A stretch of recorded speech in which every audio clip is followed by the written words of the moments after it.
Em nome do Pai, do Filho e do Espírito Santo. Amém. Amados irmãos e irmãs, é com muita alegria que nós estamos aqui para juntos estudar e meditar a primeira leitura que a igreja nos apresenta para este que é o terceiro domingo da Páscoa do ano C. A primeira leitura de hoje se encontra lá em Atos dos Apóstolos, no capítulo 5. E esse texto de hoje vai nos dizer o seguinte: naqueles dias os guardas levaram os apóstolos e os apresentaram ao Sinédrio. O sumo sacerdote começou a interrogá-los, dizendo: nós tínhamos proibido expressamente que vós ensinasseis em nome de Jesus.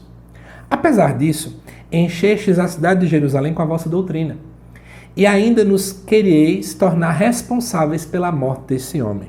Então Pedro e os outros apóstolos responderam: é preciso obedecer a Deus antes que os homens. O Deus de nossos pais ressuscitou Jesus, a quem vós matastes pregando numa cruz. Deus, por seu poder, o exaltou, tornando o guia supremo e salvador para dar ao povo de Israel a conversão e o perdão dos seus pecados. E disso nós somos testemunhas, nós e o Espírito Santo, que Deus concedeu àqueles que lhe obedecem. Então mandaram açoitar os apóstolos e proibiram que eles falassem em nome de Jesus, e depois os soltaram. Os apóstolos saíram do conselho muito contentes, por terem sido considerados dignos de injúrias por causa do nome de Jesus. Amados irmãos e irmãs, vamos entender algumas terminologias? Primeiro, o que é o Sinédrio, depois o que é o sumo sacerdote. E aí a gente vai começando a clarear melhor a situação todinha. O Sinédrio é uma espécie de um tribunal judaico, uma espécie de uma Suprema Corte, tá bom? É um dos principais tribunais judaicos daquele tempo.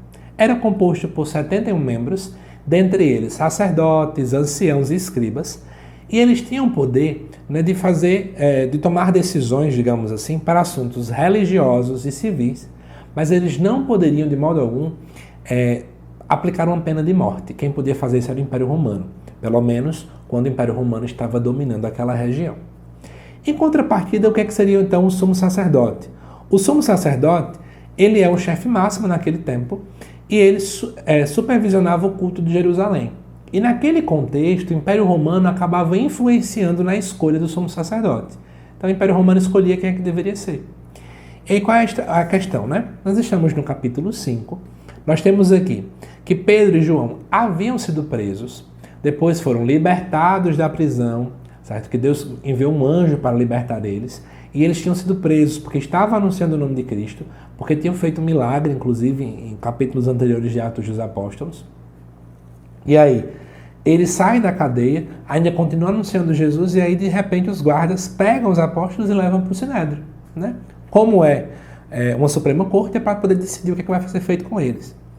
E aí, qual é a interrogação que é feita pelo sumo sacerdote? Que eles estavam proibidos de poder ensinar alguma coisa em nome de Jesus.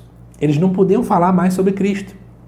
E aí, eles usam hipérbole, né? Uma figura de linguagem que aponta exagero para dizer assim: vocês encheram a cidade de Jerusalém, né?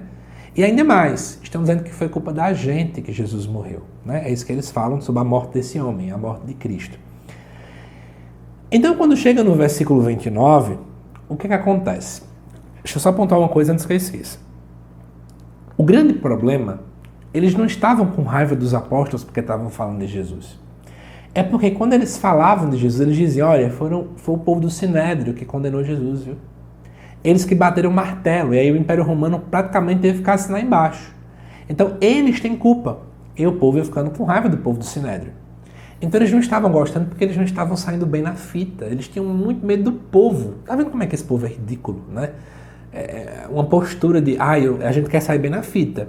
Então a nossa preocupação é com a nossa, digamos assim, o nosso status, com a nossa reputação, com quem nós somos vistos, visados, o que o povo fala de gente. É isso que eles estavam pensando. E aí o que acontece? Do versículo 29 em diante vem a resposta de Pedro. O que Pedro fala? A gente vai obedecer a Deus, não a vocês não. Vocês podem fazer o que quiser conosco, até nos matar. Mas a gente quer obedecer a Deus, porque Deus nos dá a vida eterna. E aí ele começa lembrando de toda a história de salvação. Ele faz uma pregação para eles. Ele diz, é o próprio Deus que ressuscitou Jesus, que vocês mataram colocando ele na cruz. E é interessante quando Pedro fala, o Deus de nossos pais, para dizer assim, é o mesmo Deus que vocês acreditam, não é nenhuma novidade agora não.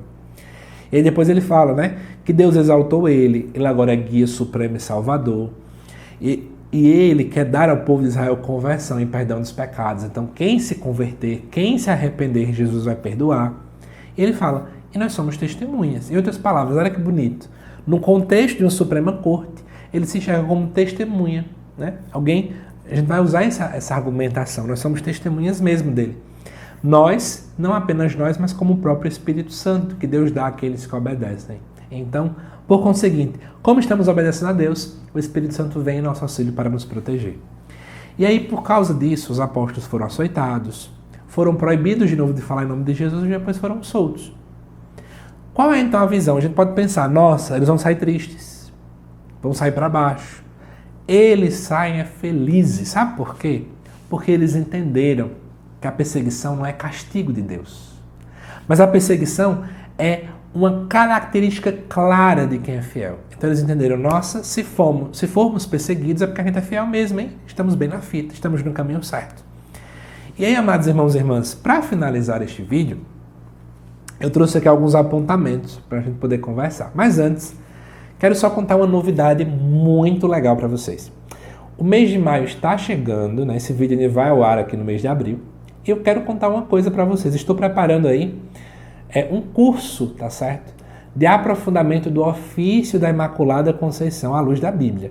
Sabe aquele monte de expressões usadas sobre Nossa Senhora? Por exemplo, Maria Estrela da Manhã, é o velo de Gedeão, que Maria é íris do céu clara, a sarça da visão e por aí vai. Todas aquelas expressões, elas têm fundamento bíblico, como também teológico, mas eu quero focar especialmente no bíblico. Então, eu estou produzindo um curso para te ajudar, nesse mês de maio, a ter um aprofundamento ainda melhor do ofício da Imaculada Conceição, tudo à luz da Bíblia. E você que tem interesse, preste atenção, o curso não abriu ainda, certo? Provavelmente só vou abrir as inscrições do curso lá para a época do dia 13 de maio, que é dia de Nossa Senhora de Fátima, mas você que já tem interesse, preste atenção. Você pode clicar aqui no link da descrição que tem a pré-inscrição do curso, só para você dizer assim, eu tenho interesse. Porque aquelas pessoas que acabarem preenchendo esse formulário, colocando seu nome, seu WhatsApp, vamos entrar em contato com você e eu vou te dizer que você, além do curso, vai ganhar uma outra coisa extra. Então, corre se tiver interesse, preencha aí o formulário, que em breve eu te conto detalhes. Mas agora vamos voltar para o vídeo, tá bom? Que o nosso foco principal é o vídeo. Mas não perca que esse curso vai ser incrível. Um mês de maio de intimidade com Nossa Senhora completamente diferente. Mas ainda voltando, né? Preste atenção uma coisa, uma das palavras que pode saltar a nossa visão, né, saltar os nossos olhos nessa leitura, é a obediência a Deus antes dos homens. Já parou para perceber que obedecer a Deus pode custar muita coisa? Amizades, oportunidades, status, mas vale a pena. Vale a pena ser de Deus. Podemos perder todas as coisas, mas vale a pena ser de Deus. Eu te faço uma pergunta. Quem é que governa as suas escolhas? É Deus ou medo dos outros? Medo do que os outros vão dizer? Quero convidar você a pensar um pouco sobre isso. Além disso, lembre-se de uma coisa, né? A verdadeira liberdade, ela nasce quando a gente obedece ao céu e não aos aplausos, às curtidas, aos likes. Outra coisa. Você percebeu nesse texto que foram líderes religiosos que erraram? Foram líderes religiosos daquele tempo que condenaram Jesus? Tudo isso aconteceu porque eles estavam mais preocupados com as estruturas religiosas, com o que eles iam ganhar do Império Romano, do que com a verdade. Todos nós corremos esse risco. É bom pensar nisso. Também é importante saber que a ressurreição de Cristo, perante a fala que Pedro fez aqui, ela é muito mais do que Jesus voltar à vida. Mas é o momento em que Jesus é elevado ao trono, em que ele é glorificado. E às vezes parece que a gente esquece disso. Jesus é rei, Jesus é soberano, Jesus tem todo o poder. Outra coisa, amados irmãos e irmãs, é importante se lembrar do chamado à conversão. Pedro deixa isso muito claro. Ele poderia condenar todo mundo, Deus poderia condenar, mas ele quer salvar, ele quer a conversão. E uma última coisa importante, é interessante você lembrar que uma vida cheia do Espírito Santo, como Pedro estava ali, autenticamente, é o melhor sermão que podemos fazer. Quando nós temos uma vida conduzida pelo Espírito Santo, nós conseguimos pregar para as pessoas sem nem percebermos que estamos pregando.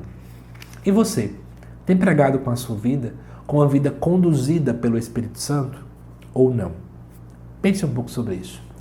E aí, você que chegou até o final do vídeo, lembro mais uma vez, tá bom? Não esqueça do curso que vamos ter aí em breve aqui no canal, sobre o ofício da Imaculada Conceição à luz da Bíblia. Você que tem interesse, basta preencher o formulário de pré-inscrição que em breve entraremos em contato para te contar detalhes, tá certo? Até mais!